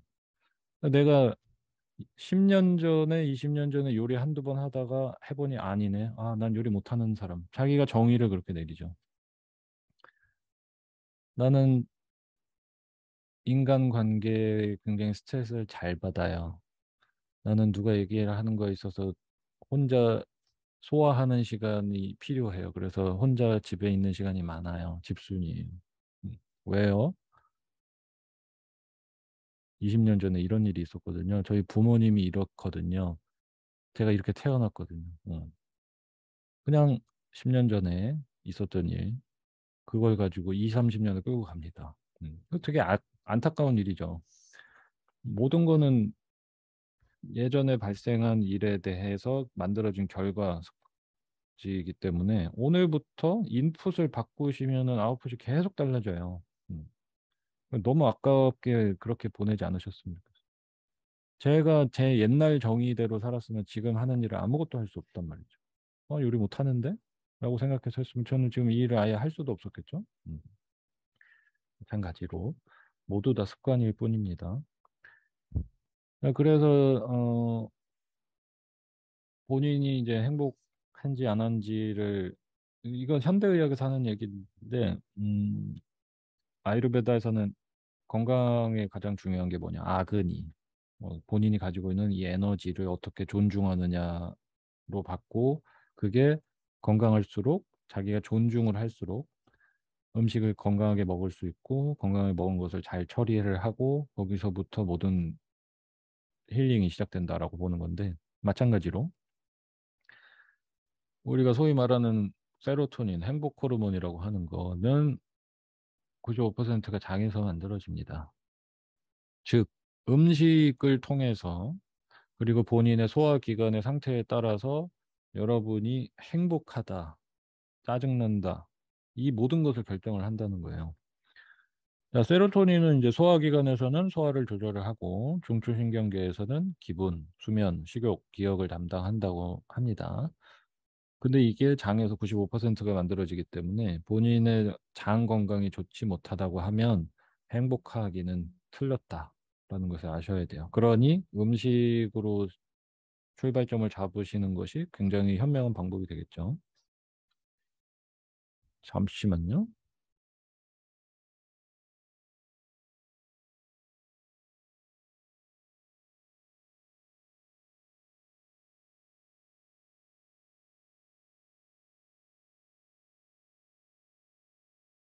자,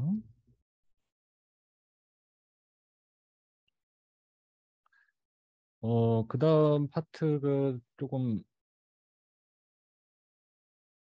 더 중요한 이야기이긴 한데요.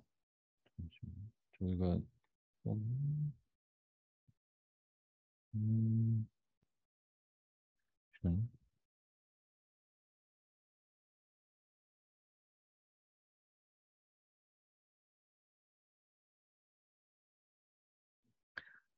이, 뭐, 끊었다 갈까요? 아니면 그냥 가면 되나요? 지금 한 30분 정도 남은,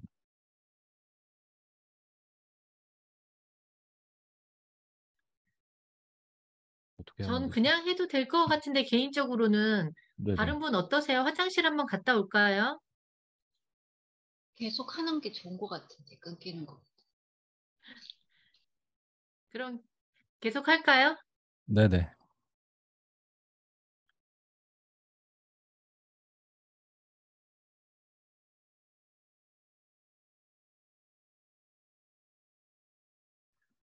자,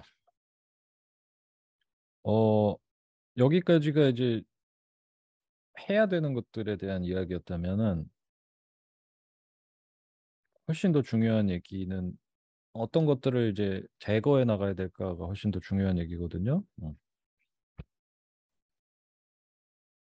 질병, 특히나 암과 같은 질병들, 성인병들, 뭐 신경성 질환들, 면역 질환들은 여러분이 받은 스트레스 종류가 이제 뒤에서 나옵니다만 세 가지가 크게 있어요. 스트레스는 세 가지가 있고 내가 받는 이 세 종류의 스트레스에 몸은 적응을 하기 시작할 거예요. 언제까지? 이 스트레스 요인을 제거를 해주기 전까지는 계속해서 거기에 맞게끔 몸이 적응을 하기 시작할 거예요.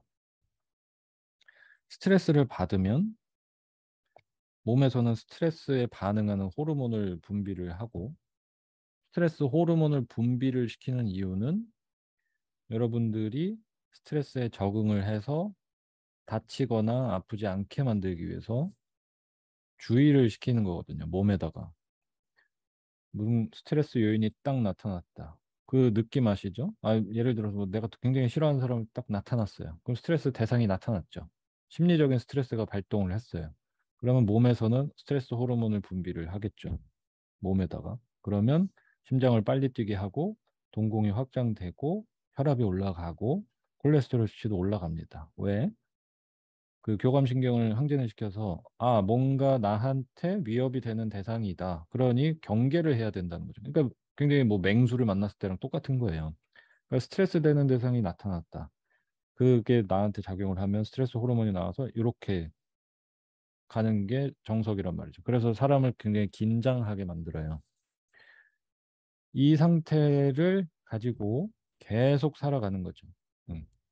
아닌데라고 생각하실 수도 있지만 뒤에서 이제 세 가지 스트레스 요인을 열거를 해보면 매일매일 이 스트레스에 노출이 돼 있단 말이죠. 그러면 이 스트레스 호르몬의 마를 새가 없어요. 계속 분비를 시켜야 되고 나는 계속 신경이 날카로워져 있고 계속 긴장한 상태가 될 거랍니다. 그럼 스트레스 호르몬을 분비를 하다가 그 기관에서 필요한 재료가 콜레스테롤이란 말이에요. 그럼 콜레스테롤 수치까지 막 올라가기 시작해. 하다가 이제는 호르몬 분비 기관들이 지치기 시작하거든. 갑상선 기능이 막 떨어지기 시작하고 이상하게 반응하기 시작하죠. 그렇게 가는 거예요. 그렇게 스트레스에 적응을 해서 우리 몸의 대사가 변형되기 시작합니다. 그렇게 해서 대사가 변형된 상태가 혈압이 높은 상태로 유지가 되고 고혈압처럼 고지혈증처럼 콜레스테롤 수치가 높게 유지가 되고 이런 성인병 그룹으로 이제 먼저 빠지게 되는 거고 여기에서 더 위험한 스트레스, 뒤에서 나올 스트레스 요인들이 주어지게 되면 몸에서 이제 처리를 못하기 시작하고 이제 쌓이기 시작한단 말이죠. 몸속으로 들어오는 몸속에서 발생하는 대사 독소 같은 것들이 발생을 하고 이 대사 독소를 처리를 못하니까 왜 몸이 쉬지를 못하니까 좋은 음식으로서 처리를 못하니까 이 대사 독소가 쌓인 것들이 몸에서 어딘가에 자리를 잡기 시작해요. 어디 가서 자리를 잘 잡냐 하면 수술을 한 흔적이 있는 곳이나 선천, 선천적으로 음, 상처를 가지고 태어난 자리에 가서 굉장히 잘 붙어요. 이런 대사 독소들이. 그러니까 선천적으로 상처가 났다는 거는 가족력을 이야기하는 거죠. 그래서 유방암을 가족력으로 가지고 계신 분들은 이 대사 독소를 생기지 않게 관리를 굉장히 열심히 하셔야 돼요. 왜냐하면 그런 게 쌓여버리면 그쪽으로 가서 붙어버리니까. 그 또는 그거 꺼주세요.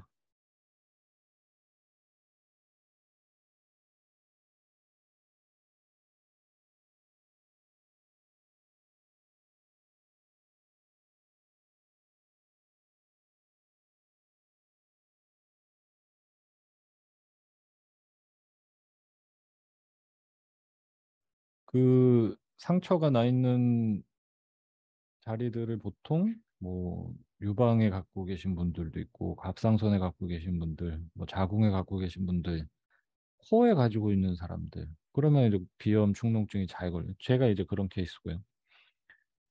모든 온 집안이 코에 문제가 있는 집안이에요.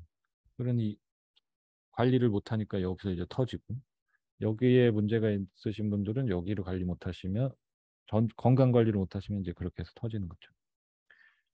그래서 가장 중요한 거는 치유라든 것에 있어서 가장 1등이 되셔야 되는 거는 몸에 좋은 거를 찾아서 하는 것보다 스트레스를 유발하고 있는 그 요인을 제거하시는 것이 가장 1순위가 되셔야 됩니다. 그래서 세 가지 종류의 스트레스가 이렇게 있어요. 우리가 일반적으로 스트레스라고 얘기하면 감정적 스트레스만 생각을 하시죠.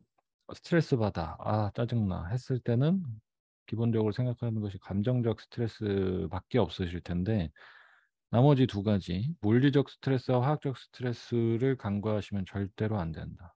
왜? 감정적 스트레스도 하나도 사실 케어를 잘 못하시죠. 거의 대부분이.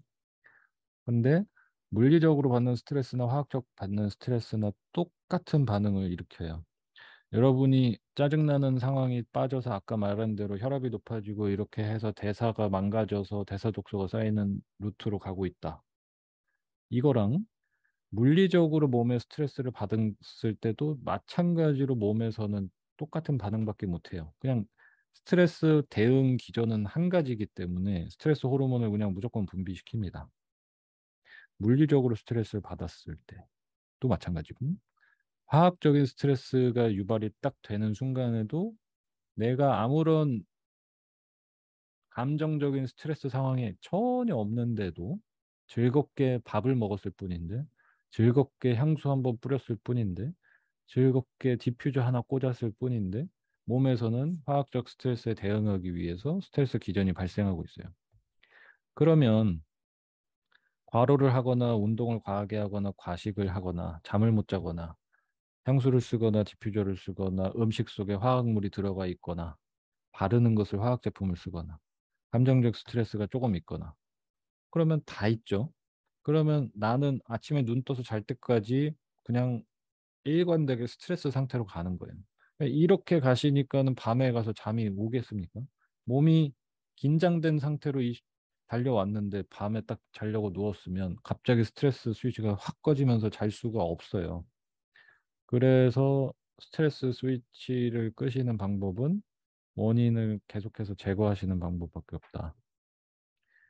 한 가지씩 얘기를 드리면 물리적인 스트레스는 그냥 단어 뜻 그대로 이해를 하시면 돼요. 물리적으로 몸에 스트레스가 가해지고 있는 것들을 주의하셔야 되는데 몸이 지치는 거예요. 일이 과로되는 것들, 운동을 과하게 해서 물리적으로 몸에 지치게 만드는 것이 1번이고 두 번째는 소화기관입니다. 소화기관에서 스트레스를 받게 되는 경우는 양을 과하게 드시거나 자주 먹거나 자주 마시는 습관으로 무리가 가는 거예요. 대부분 다 하고 계실 거예요. 자주 먹거나 마시는 거 말씀드리면 안 그래요. 라고 하시는 분들 중에서 식단 일지 작성하게 시켜보면 기본적으로 5번, 6번은 먹고 마십니다. 건강한 사람의 식습관은 맥시멈 3회예요. 건강 그리고 치유를 끌어내기 위해서는 어쩔 때는 2회를 해야 되는 경우도 있죠. 본인의 식사 패턴이 이래서 중요한 거거든요. 아침 먹고 그 다음에 커피 마시고 점심 먹고 차 마시고 하루 경과 먹고 보충제 먹었다가 저녁 먹고 과일 먹고 차 마시고 잔다. 그럼 몇 번이에요? 거의 한 9번 나오죠? 대부분 이래요. 이래서는 죽었다 깨나도 치유가 시작되지 않습니다. 몸에서 절대로 일어나지 않아요. 몸에다가 아무리 항산화제를 먹고 비타민 보충제를 먹었건 뭐 치유에 좋다는 뭐를 드셨건 아무런 역할을 하지 않아요. 몸에서 치유가 일어나시려면 식사가 끝나고 3시간이 지나서 다음 끼니까지 공복 시간이 몇 시간 이상이 되셔야 다 소화를 시키고 에너지 세이브까지 한 다음에 비로소 디톡스 구간으로 들어간단 말이죠. 이것을 적극적으로 노린 것이 오토파지 효과를 노린 것이 간헐적 단식이거든요. 이거를 깨시면 절대로 몸에서 디톡스 일어나지 않습니다. 그렇기 때문에 본인이 하루에 몇 번 먹고 마시는지 생각해 보시면 아플 수밖에 없다를 아시면 돼요. 쉬는 시간이 부족한 만큼 치유는 절대로 일어나지 않는다. 우리나라는 이거를 실험을 하지 않아서 모르겠습니다만 미국에서는 실험 결과가 미국인의 80 몇 퍼센트가 태어나서 죽을 때까지 단 한순간도 디톡스 구간으로 들어가지 않고 죽는다고 해요. 왜? 일어나서 잘 때까지 계속 먹고 마시기 때문에. 근데 거기다가 그렇습니다. 그래서 아무리 건강한 간식, 좋은 보충제를 드시는서라도 횟수를 쪼개서 이렇게 가시면 절대로 건강할 수 없어요. 음. 이 얘기에 항상 등장하는 것이 저는 조금씩 자주 먹어야 되는 체질이에요. 그런 체질 없다고 맨날 말씀드리고 있고, 어, 그건 아픈 체질이죠. 아픈 체질로 가는. 저는 한 번에 먹으면 소화가 잘 안 돼서 조금씩 자주 먹어야 돼요. 조금씩 자주 먹으니까 스트레스가 쌓여 있으니까 한 번 식사를 하실 때 제대로 못 하시고 그게 자꾸 쪼개지고 그냥 악순환이 되는 거죠. 기를 모아서 먹었다가 화끈하게 쉬었다가 기를 모아서 한 번에 먹었다가 쉬었다가 이렇게 가셔야 돼요. 음. 조금씩 자주 먹어야 되는 인간은 현대 의학 저널에도 단 한 번도 실린 적이 없는 내용이고 아유르베다에서도 절대로 건강해질 수 없는 사람 1번에 나와 있습니다. 자주 습관적으로 먹고 마시는 사람. 이건 반드시 바꾸셔야 돼요. 그다음에 세 번째는 수면인데 생체 리듬이 깨진 사람은 물리적 스트레스를 받을 수밖에 없다. 수면이 부족해도 그렇고요. 수면이 과해도 그렇고 가장 나쁜 패턴은 적었다가 많아졌다. 적었다가 많아졌다. 이게 제일 안 좋은 패턴입니다. 그래서 본인의 리듬이 있는 게 가장 중요하죠. 아침에 일찍 일어나서 아침에 어울리게 마시고 점심에 어울리는 식사하고 쉬고 점심에 걷고 햇빛 보고 저녁에 어울리는 식사하고 완벽하게 쉬고 신경을 안정시킬 수 있는 오일 마사지도 하고 명상도 하고 잔다. 이 리듬이 있잖아요, 이 사람. 시간에 따라서 그렇게 가시면 돼요. 겨울로 간다. 겨울에 맞는 섭생법으로 가고 여름에 맞는 섭생법으로 바꾸고 이게 이제 시간의 요소를 잘 쓰시는 거예요. 그래서 내가 시간에서 튕겨져 나와 있다. 아침 저녁 구분 없고 여름 겨울 구분 없고 이렇게 하시면은 당연히 몸이 큰 스트레스 구간에 있는 거기 때문에 물리적 스트레스를 항상 체크를 잘 하셔야 되고 두 번째 화학적인 스트레스는 세 가지 루트로 들어오고 있습니다. 입으로 들어오는 화학적 스트레스는 음식에 들어있는 첨가물이겠죠. 그리고 아까 말씀드린 것처럼 뜨거운 용기에다가 단 한 번이라도 드신다면 단 한 번으로도 암을 유발할 수 있다라고 지금 많은 의학 자료들이 나왔죠. 단 한 잔의 플라스틱 컵, 일회용 컵을 사용해서 커피를 마시는 것이 암으로 갈 수 있다라고 얘기를 하고 있습니다. 절대로 하시면 안 돼요. 그다음에 음식으로 들어오는 첨가물은 이제 음식 뭐 첨가물, 항생제, 중금속, 농약, 아, 호르몬제 이런 거겠죠. 그런 거 차단하셔야 되고 보충제, 영양제도 화학적인 스트레스입니다. 본인이 병을 치료하기 위해서 의사를 만나서 의사와 함께 플랜을 짜서 복용을 하는 약은 해당이 안 돼요. 그거 외적으로 자꾸 본인의 결정에 의해서 약물을 추가를 하시고 보충제, 영양제를 넣고 하신다. 이거는 굉장히 위험한 행동이에요. 절대로 하시지 마시고. 두 번째는 이제 코로 들어오는 화학적 스트레스입니다. 향기 좋은 것들에는 다 들어가 있다고 보시면 돼요. 향수, 디퓨저, 디오도란트, 그죠? 디오도란트를 자주 쓰는 사람들, 향수를 자주 쓰는 사람들과 갑상선 유방암의 관계에 대해서는 예전부터 의사들이 많이 경고를 해왔습니다. 직접적으로 화학물을 침투를 시키는 거죠. 호르몬 교란제를. 청결 제품에는 거의 다 들어가 있다고 보시면 됩니다. 샴푸 린스에 가장 많이 들어가 있고 향수 디퓨저에 많이 들어가 있고 방향제. 그다음에 이제 청결 제품 중에서는 뭐 바닥을 닦으면 향이 확 나는 것들, 이런 것들 다 포함이고요. 그죠? 물티슈는 말할 것도 없고. 그래서 이제 막 물티슈로 애기 얼굴 코 풀어주시고 항문 닦고 이러시면 애한테 엄청난 스트레스를 주시는 거예요. 그 다음에 그 정도. 코로 들어오는 향들은 호르몬 밸런스를 박살을 내는데 1등 공신이라는 거 꼭 아셨으면 좋겠습니다. 향기 좋은 걸로 씻고 향 좋은 거 바르시고 이렇게 뿌리고 다니시면 냄새를 들이마실 때마다 섬유유연제 냄새도 마찬가지. 냄새를 들이마실 때마다 호르몬에 가서 때려요. 흥분을 시키는 거죠. 그러면서 이제 뭐 호르몬 교란이 되고 내분비에 문제가 생기고 생리에 문제가 생기고 이 순서거든요. 그러면 그 내 아는 사람 중에는 그렇게 사는데 안 그런 사람이 있다. 그런 사람이랑 자꾸 비교하지 마세요. 그 어떻게 반응하냐는 누구가 되든 다 다를 수가 있어요. 한 잔의 커피로 문제가 되는 사람이 있는가 하면 그걸 달고 사는데도 그렇지 않은 거는 굉장히 많이 거슬러 올라가야 돼요. 어떻게 해서 그 집안에서 해왔는지도 굉장히 중요한 거고. 이거는 본인이랑 관계가 없는 일입니다. 그렇게 생각을 하지 마시고 리스크가 있는 걸 굳이 쟤도 쓰는데 왜 나는 안 돼라고 하실 필요는 없잖아요. 막지는 않겠지만 본인의 결정이지만 굳이 리스크를 가지실 필요는 없다. 마지막으로 이제 화학적 스트레스가 유입되는 가장 큰 곳은 피부입니다. 피부에는 장 속에 있는 유산균이 있는 것처럼 피부에도 균이 있어요. 이 균이 인체에 해로운 균으로 바뀌기 시작하면 피부 질병이 생기는 거죠. 방어막이 깨지는 거기 때문에. 아토피 건선이 대표적인 거고, 그다음에 뭐가 됐건. 그래서 피부를 절대로 못 살게 굴지 마세요. 이렇게 막 문지르시고 그 위에다가 먹지 못하는 거 자꾸 바르시고 이렇게 가시면 방어막이 자꾸 깨집니다.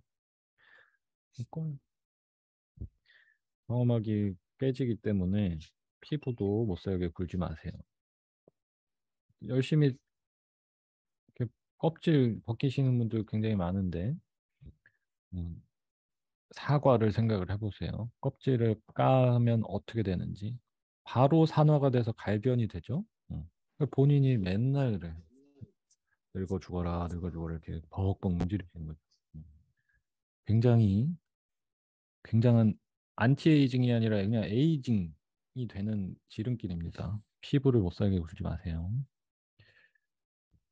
자, 그리고 마지막으로는 이제 감정적 스트레스인데, 감정적 스트레스도 아까 말씀드린 것처럼 견해가 조금씩 다릅니다만, 명상과 같이 감정 패턴을 바꾸는 습관에 걸리는 시간이 개개인마다 차이가 좀 심한 편이지만, 뭐 불교에서는 천일 기도라는 것을 들어보신 적 있을 거예요.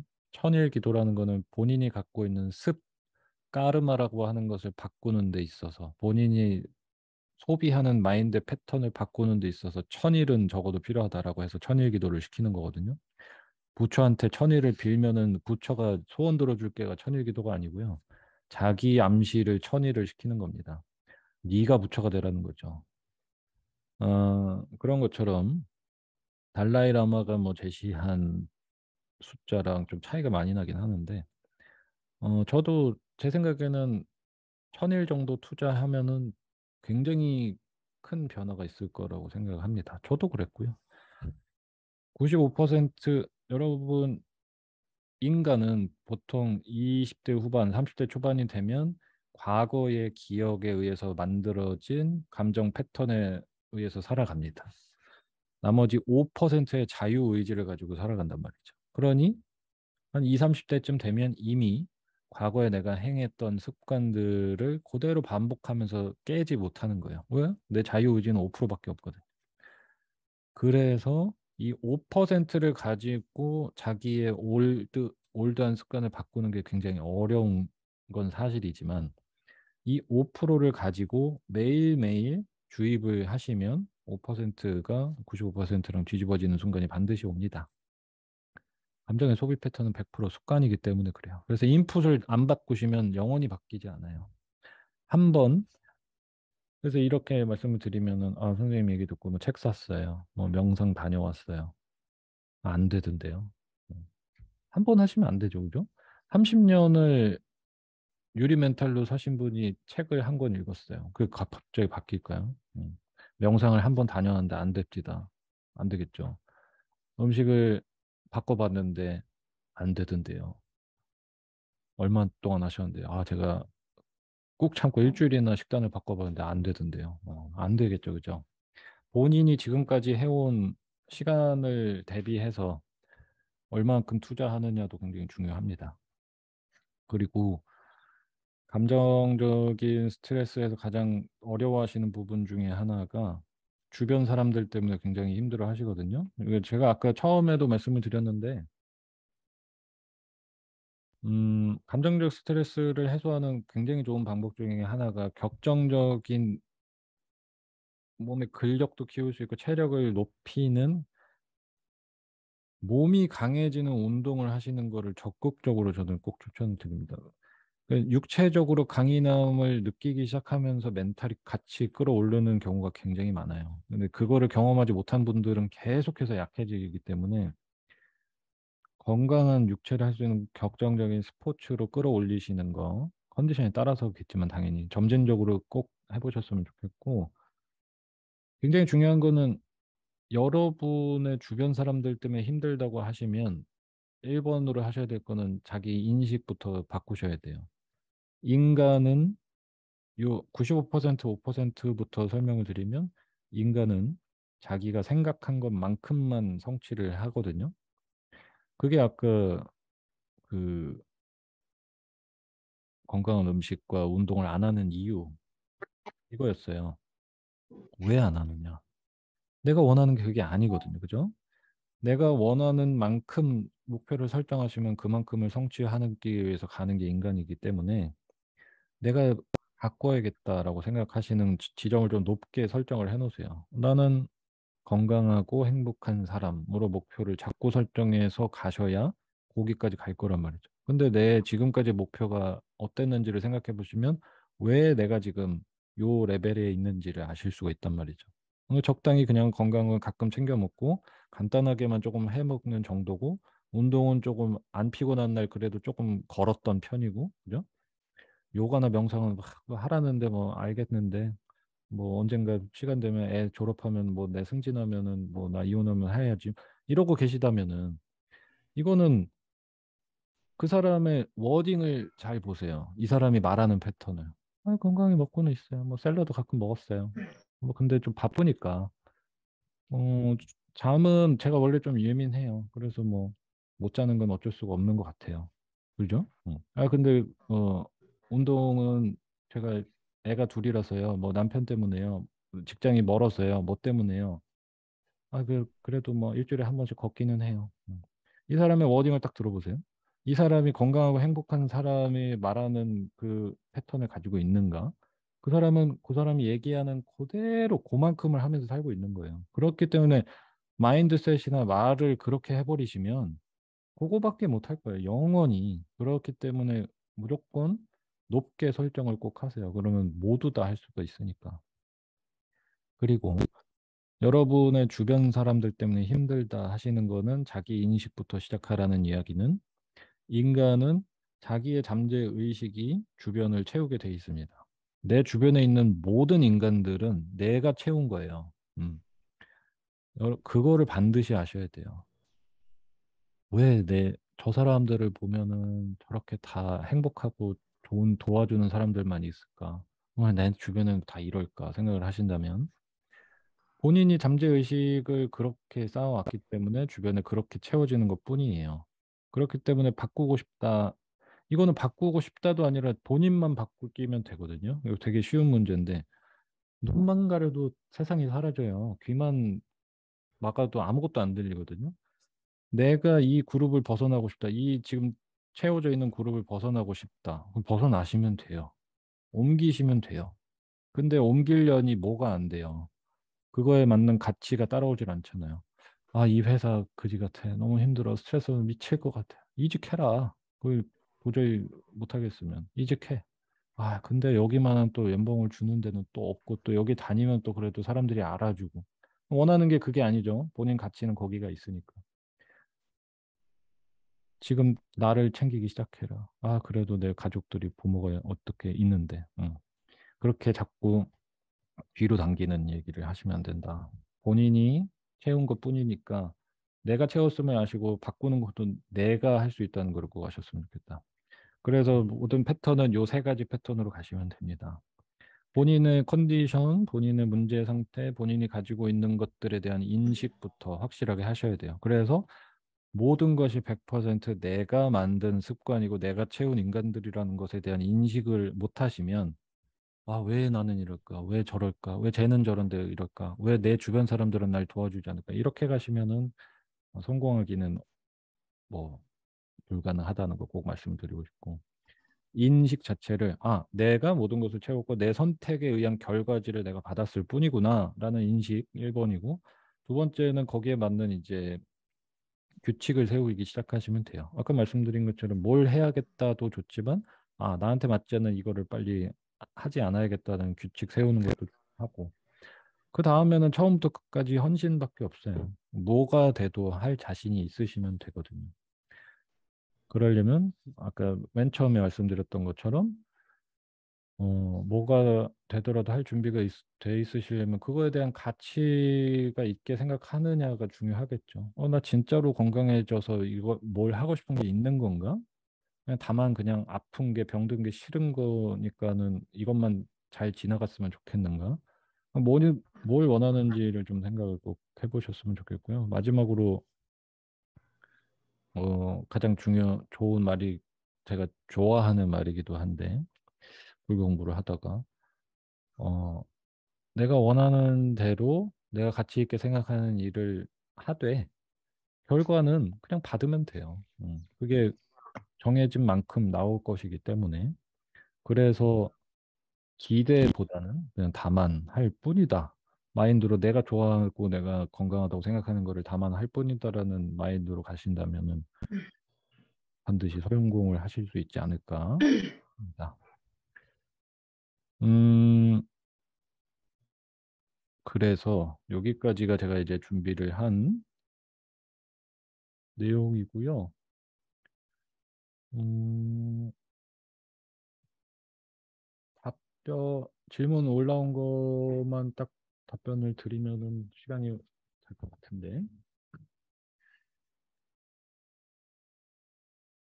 오늘 뭐가 많아가지고.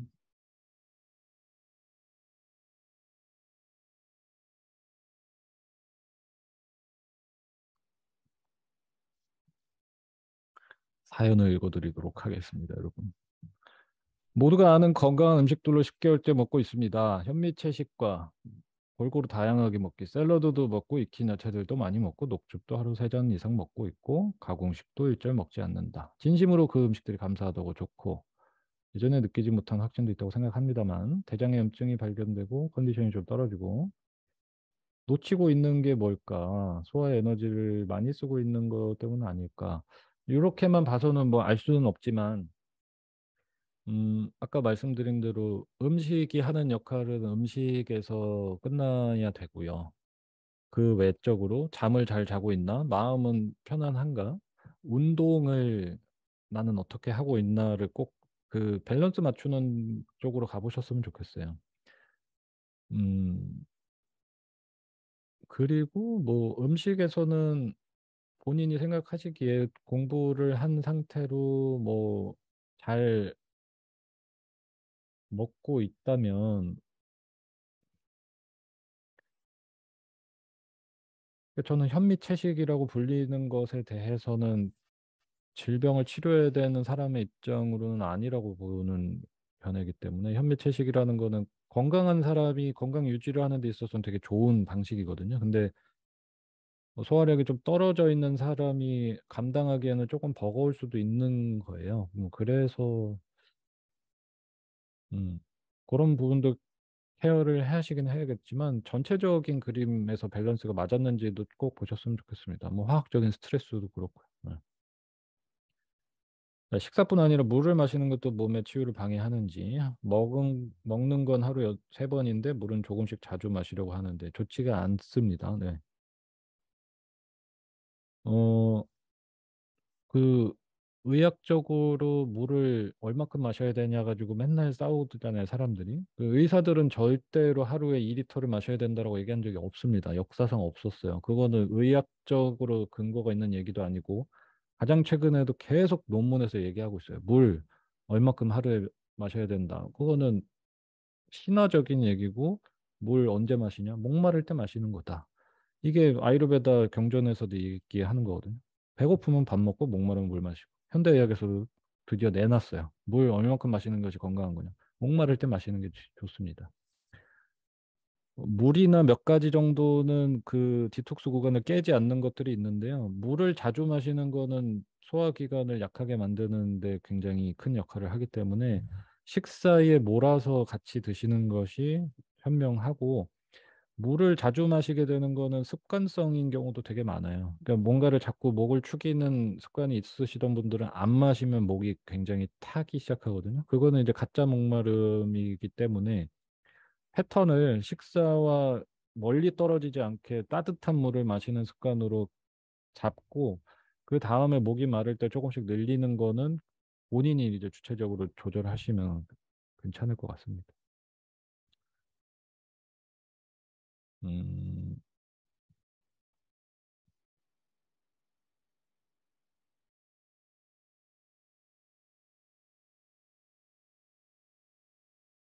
음, 그죠. 아로마 오일의 경우 천연, 아, 이렇게 설명을 드리는 게 좋을 것 같아요. 저희 아버지도 그렇고, 저희 누님도 프랑스 가서, 뭐 독일 가서, 뭐 호주 가서 아로마 테라피를 공부를 하고 왔는데 지금 안 하고 있습니다. 음, 굉장히 깊게 파고 들어갔을 때 말씀을 드리자면, 여러분들이 이것을 치유의 목적으로 접근하고 계시다면은 안 하시는 것을 추천을 저는 드려요.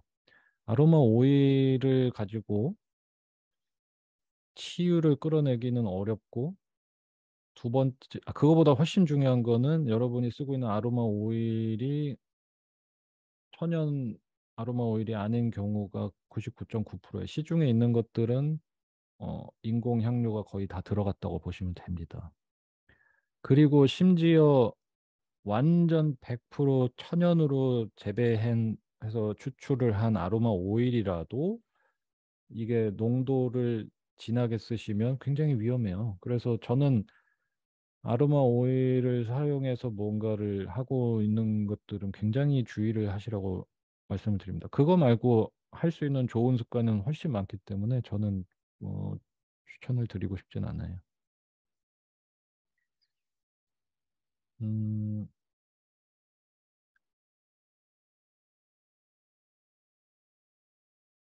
된 건가요, 이제?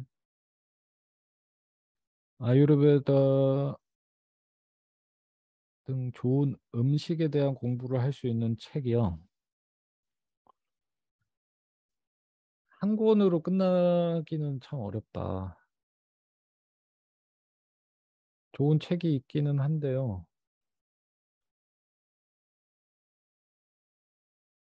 저희 아버님이 제가 어제 말씀드리긴 했는데 책을 쓰라고 말씀을 드렸거든요. 그래서 그 양반의 책이 나오면은 그것도 읽어보시고 그 피부과 의학 박사로서 저의 이제 모든 교육의 근본을 마련한 건 그 양반의 가르침이었기 때문에 그분한테 음식과 마음과 생활 습관으로 치유를 하는 것에 대한 책을 쓰라고 말씀을 드렸거든요. 그 책, 그런 책이 시중에 있다면 참 좋겠지만은 지금은 없고 아유르베다 공부를 할 수 있는 책은 송한영 선생님의 책도 있고요. 음식 책으로는 제가 여태까지 보면서 가장 좋았던 거는 마이클 폴란의 그 푸드 룰스가 되게 좋고 마이클 그레거의 How Not to Die라는 책도 굉장히 좋고요. 저기 있죠. 저 가운데 칸에. 그거랑 저 하우나 투다의 하얀 책도 있어요. 요거는 보신 분들도 있을 것 같아요. 이 양반은 기자거든요. 아실 거예요. 마이클 플란. 기자인데 웬만한 의사보다 많이 합니다. 푸드를 굉장히 좋아하는 책이에요. 이런 책이 아주 좋은 책이죠. 저는 푸드를 정도만 학습해서 실천하셔도 충분하다고 보고요. 요 하우나 투다이가 제가 그 영어 번역 한국어로 통번역 일을 했던 그 단체거든요. 하우나 투다이. 요 책은 한국에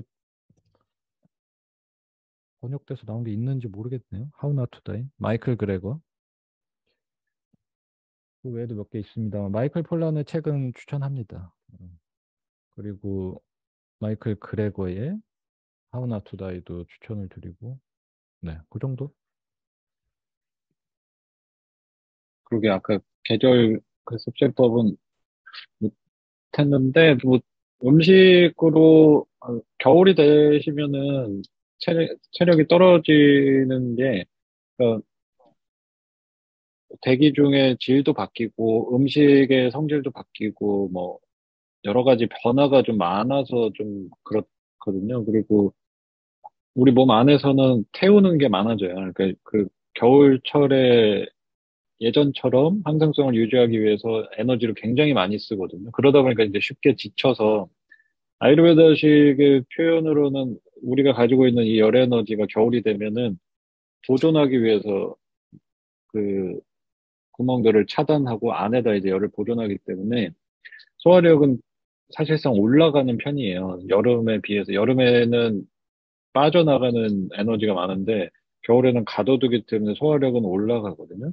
근데 이제 겨울철에 맞게 그래서 음식을 안 바꿔주시면은 자기 몸이 계속 태우게 되는 거죠. 그러면서 굉장히 지쳐가는 게 속도가 빨라지는데 그래서 전통적으로 이제 겨울에 먹는 음식들을 지방마다 봐도 굉장히 달고 헤비하고 좀 기름진 음식들도 많이 먹는 편이에요. 겨울이 되면. 그래서 겨울철에 가장 효과적으로 음식을 잘 챙겨 드시기에 좋은 거는, 물론 이제 본인의 병명이나 뭐 따라서 달라져야겠지만, 그, 원래 뭐 방어를 겨울철이 되면 이렇게 많이 먹었던 이유기도 한데, 그 등푸른 생선이 가지고 있는 좋은 기름을 섭취를 하는 것보다 좋은 거는 없어요, 사실. 그래서 좋은 생선의 기름을 뭐 생선으로 섭취하시는 거나 뭐 대구 간유처럼 이런 오일을 직접 먹을 수 있는 섭취하는 것도 굉장히 도움이 되고 그래서 잘 드셔야 돼요. 겨울에는 훨씬 더 잘 드셔야 되고 아까